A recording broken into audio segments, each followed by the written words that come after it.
It was the start of a new semester, and a group of college students, eager and full of excitement, moved into a newly renovated dormitory on campus.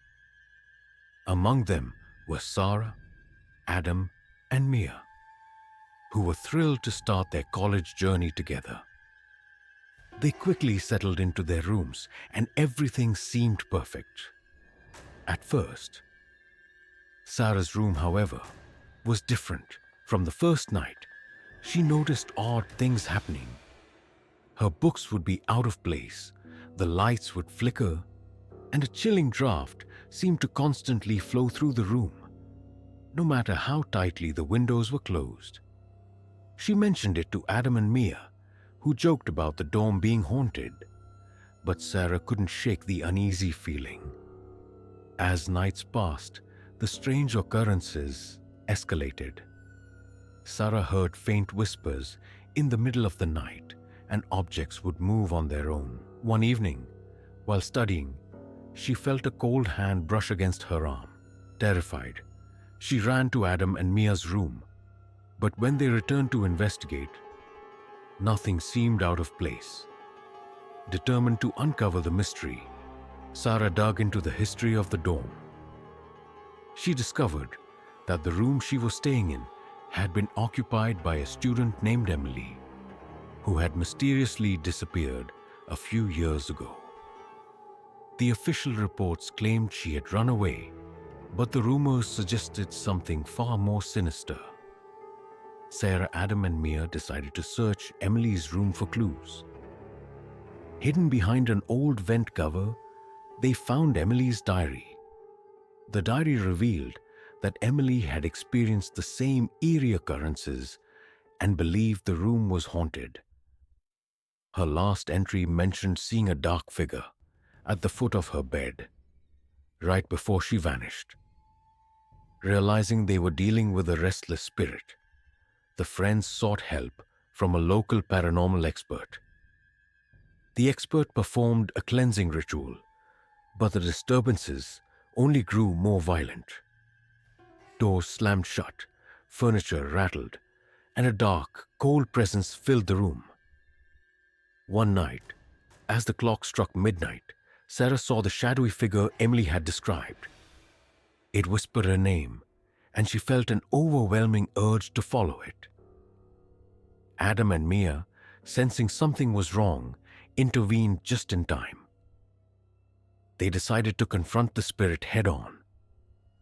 They gathered Emily's belongings, including her diary, and performed a ritual to communicate with her spirit.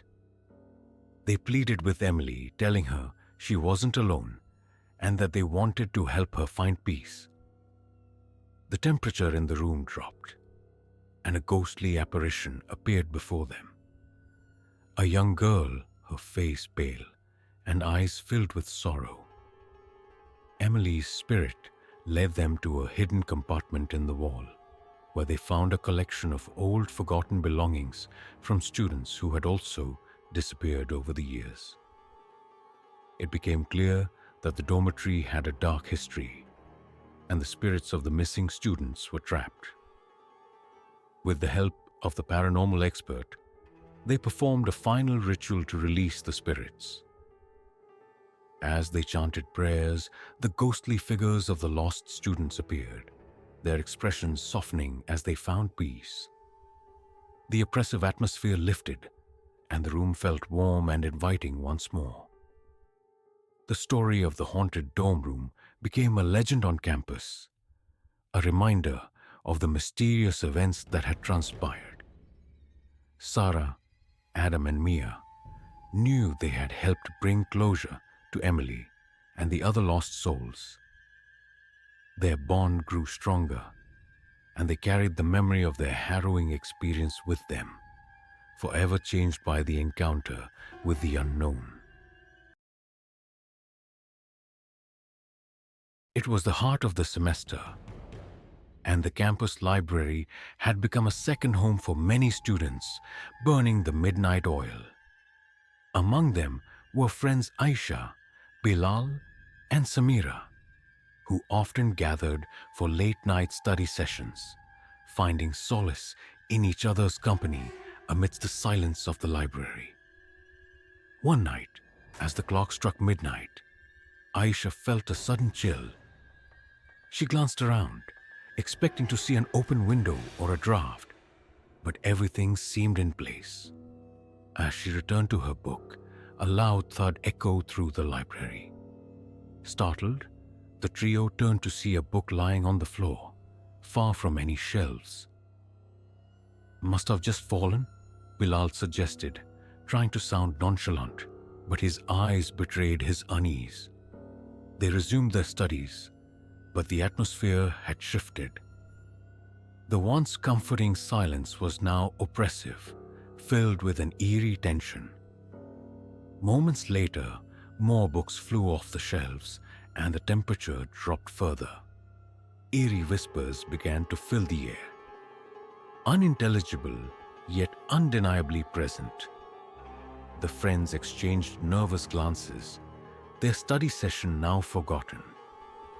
They decided to investigate, hoping to find a logical explanation.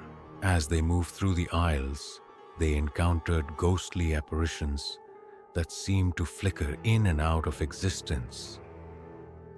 The specters were faint but visible enough to send shivers down their spines. Desperate for answers, Aisha suggested they look into the history of the library. The next day they delved into old records and archives, uncovering the tragic story of a former librarian named Fatima. Decades ago, Fatima had been a dedicated and beloved figure on campus. However, she met a tragic end when a fire broke out in the library, claiming her life. The incident was ruled an accident, but rumors hinted at foul play. Determined to find the truth, Aisha, Bilal, and Samira sought out older faculty members who might remember the incident. They spoke to Professor Ahmed, who had been a young lecturer at the time. He revealed that Fatima had been involved in a controversial project to preserve rare books, which had made her enemies among some faculty members who believed she was wasting resources.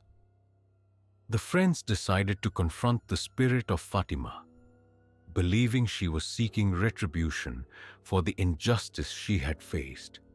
Armed with this newfound knowledge, they returned to the library that night, prepared to communicate with the vengeful spirit. As midnight approached, the trio lit candles and arranged a circle in the center of the library. They called out to Fatima, expressing their desire to help her find peace. The air grew colder, and the ghostly figure of Fatima appeared before them, her eyes filled with sorrow and anger. "We know what happened to you, Fatima," Aisha spoke softly. "We want to help you find justice and peace." The spirit's expression softened as she listened.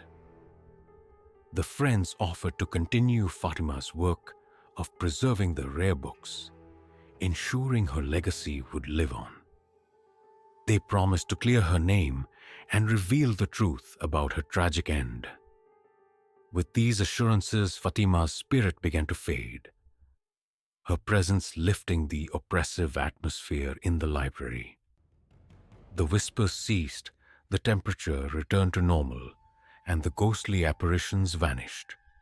True to their word, Aisha, Bilal, and Samira worked tirelessly to honor Fatima's legacy. They organized an exhibition of the rare books she had preserved and presented the true story of her dedication and untimely demise. The campus community embraced the truth, and Fatima was remembered as a hero. The library returned to its serene state, but the legend of the library ghost lived on. The friends knew they had made a difference, bringing closure to her restless spirit and ensuring that Fatima's contributions would never be forgotten.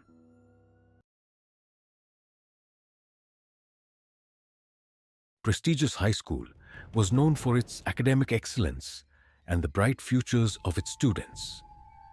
Among them was Sara, a normally vivacious and diligent student who had recently become the subject of concern for her friends, Amina, Ali, and Fahad. Sara had started acting strangely, often appearing distracted and muttering to herself during classes. One day, Sara vanished without a trace. Her friends were frantic, searching everywhere for her, but there were no clues to her whereabouts. They reported her disappearance to the school authorities and her family. But as days passed with no sign of Sara, Amina, Ali and Fahad decided to take matters into their own hands. Determined to find their friend, they began to search for any clues that might explain her sudden disappearance. While going through Sara's locker, they stumbled upon a hidden journal. Inside, they found detailed accounts of Sara's encounters with a shadowy figure that had been following her for weeks. The journal described how the figure would appear in dark corners and disappear when approached. As they delved deeper into the journal, they found chilling entries about Sara's growing fear and paranoia. She wrote about hearing whispers and feeling an intense, cold presence watching her. The last entry mentioned that the shadowy figure had appeared in her dreams, beckoning her to follow it. Realizing the gravity of the situation, the friends decided to investigate further. They retraced Sara's steps, visiting places she frequented and speaking to people she had mentioned in her journal. Their search led them to an old abandoned building on the edge of the school campus, a place where Sara had mentioned seeing the shadowy figure the most. With trepidation, Amina, Ali and Fahad entered the building. The air inside was cold and musty, and the atmosphere was filled with an eerie silence. As they explored the dark corridors, they felt an overwhelming sense of dread. Suddenly, they heard faint whispers and saw fleeting shadows moving just beyond their sight. The friends followed the whispers to a dimly lit room at the end of the hallway.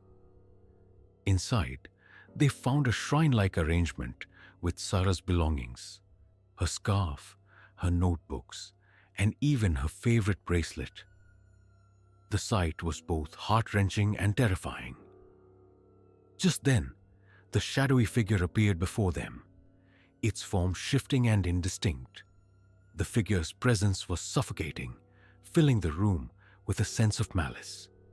Amina, with her voice trembling but determined, called out, "We know you're here.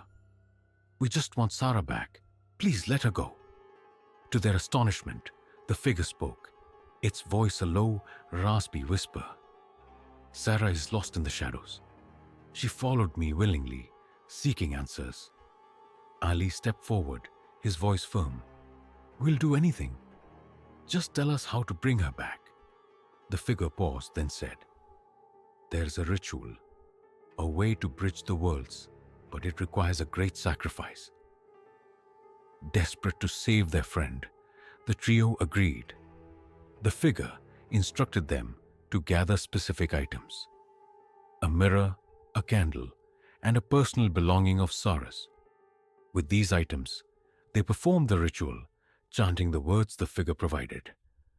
As the ritual reached its climax, the room filled with a blinding light. The shadowy figure let out a howl and dissolved into the darkness. When the light faded, Sara lay on the floor, unconscious but alive. Amina, Ali, and Fahad rushed to her side, relieved and overjoyed. Sara slowly regained consciousness, her eyes filled with gratitude and confusion. "You found me," she whispered. With Sara safe, the friends left the abandoned building, vowing never to speak of the events that transpired. They had confronted a sinister force and brought their friend back from the brink of oblivion. The ordeal had changed them forever, but their bond had only grown stronger. The story of Sara's disappearance became a whispered legend at the school, a reminder of the mysterious and often terrifying forces that lurk in the shadows.